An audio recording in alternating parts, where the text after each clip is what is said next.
So Joyce and Parker ranked 1 and 2 by the WBO respectively will fight for the interim WBO heavyweight title. If Joyce wins, he'll move one step closer to a world title shot. He certainly will. Parker, on the other hand, will have to beat Joyce twice to move into that position with a rematch clause in place should the juggernaut lose. Now, for more on this, we're joined by former Super Bantamweight champion Spencer Oliver, who's part of our brilliant commentary team on Saturday night. Spencer, I'm not grassing him up, but he keeps calling you wee man. Spencer! Listen, he's got a point, guys. He's got a point. Thanks very much, mate. Out of order. Tom Thummy said earlier, out of order. Ali, I can't argue with you, mate. I'm barely 5'5". What can I say? I've spent a lifetime being called Tom Bum. It is what it is. Spencer, you know fine well it's a term of endearment, pal. I can assure you that. Now listen, we're looking to this fight of the weekend. Big Alan, myself, slightly fancy Joyce. How do you see it? I think it's a tough fight. It's a real 50-50, this one. Parker's got all the experience. I think he showed last time against Derek Chisora that he can sort of dig in when he wants to as well.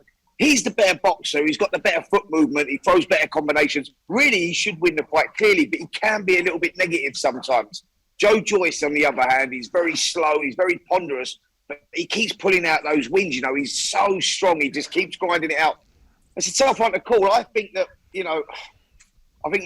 Parker's going to have a big lead. He's going to build up a big lead. I really do believe that. And I think Joyce is going to come back into it.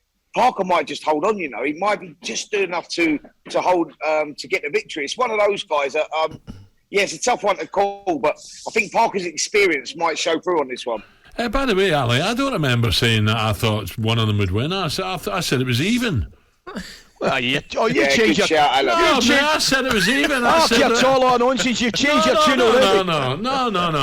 I can't. You know, he did say that. He did say even, Ali. I thought Dubois would beat Joe Joyce, and Joyce boxed his ears off. He was brilliant. He was.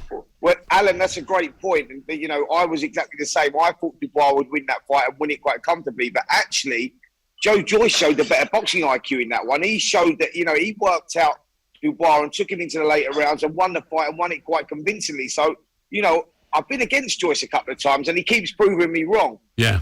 He looks so powerful though, doesn't he, Spencer? Joyce. He doesn't, you know, and Parker's been over here now for a while and he's working up with the Furies and Andy Lee, and, you know, Andy's a great trainer and he comes with brilliant tactics. And I just feel the timing's right for Parker, and I think it's a fight he may nick. But, you know, it's one of those, if Joyce did win it, wouldn't surprise me at all, because he is so strong and he does keep pulling out those victories. Listen, it's a great fight. You know, the WBO number 1 against the WBO number 2, winner with a possible shot against Alexander Usyk, you know, depending on what happens if we get this Joshua Fury fight. So there's loads going on in the heavyweight division at the moment, loads of moving parts, but this is probably one of the best fights that could be made whilst we're waiting for that undefeated fight, the unification fight, undisputed. I was going to ask you, Spencer, is it as straightforward as looking at a fight, massive fight, really looking forward to it? Is it as straightforward as the winners get somewhere to go, whereas the losers get nowhere to go? I think it is, Ali, if I'm totally honest. I think that, you know, these guys have fought hard to get themselves into this position with the WBO, number 1 and number 2. And I think because of what's going on at the moment, you know, at the top of the tree, undisputed, we was hoping to see Tyson Fury versus Alexander Usyk. Usyk's now out until March through injury. So Joshua's showed, he's presented Anthony Joshua with a contract and a lifeline, by the way, to box in December, possibly December the 3rd. They're talking about Cardiff. If that fight gets signed, and we're hoping to hear that, I spoke to Frank Warren yesterday about this, and he said he's hoping to get those contracts signed this week, by the end of this week. So we've only got a couple of days to go. If we get that one over the line, I think the loser of this contest has got a long wait before he gets a shot, because we've got Alexander Usyk, you know, we've got this Joshua Fury fight. They could be waiting for the best part of a year to get another shot. Yeah. Yeah, what about, where are we, Spence? Where are we now with Eubank Ben? What's, you know, we old Eubank Senior was saying, you know, the weights, it's all wrong. It's a crazy fight. Are we still on for this? We are still very much on for this. So, you know, I don't know if it's a publicity stunt from Eubank Senior. You know, we know that, you know, he's had his problems in recent times with losing his son and everything. I don't know if he's worried about the rehydration clause that's been put in place. Yeah. Like, Eubank hasn't boxed at 157, 157 pounds since he was 18 years of age. That's what this fight's been made at. Eubank normally boxes at 160 and as high as 168. So, Spencer, how hard would it be for him to make that weight, though, Eubank? How hard would it be to get down to that? He must be very confident in himself to make that weight. I spoke to him about it. He said, look, I'll make the weight, but the rehydration clause that they put in place is the problem, because they're only allowing him to put on a few pounds after the day after. He's still got to make another weight the day after, which is the day of the fight. So, have they? I didn't know that. Yes. So it's a rehydration clause been put in place. And that's the big problem, I think. And that's what the father's worried about, is that he's not going to be able to refuel enough to do that. But making 157 is not going to be easy for Eubank. I've seen him at 160 and he looks really drained. And you might think, well, that's only £3. But when a fighter's down on weight, £3 to a fighter is like 3 stone to a normal man. It really is difficult to make. So it all favours Conor Benn in that fight. Although he's a littler guy, he fights at 147, Eubank at 160. Because of the rehydration clause and the weight that it's been made at, that's a real 50-50 fight.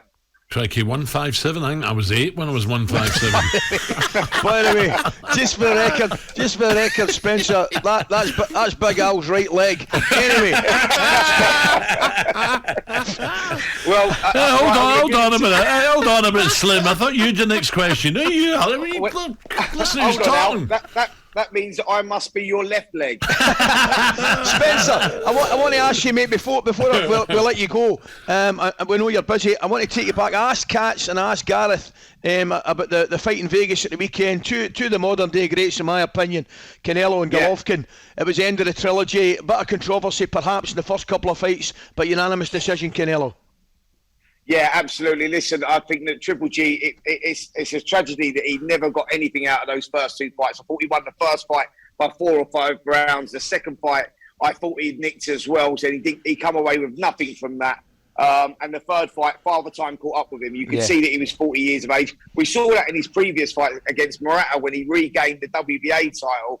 He looked slow, he looked ponderous, and he grinded out the win. But Canelo was always going to be too young, too fresh. I think the scores were way too close.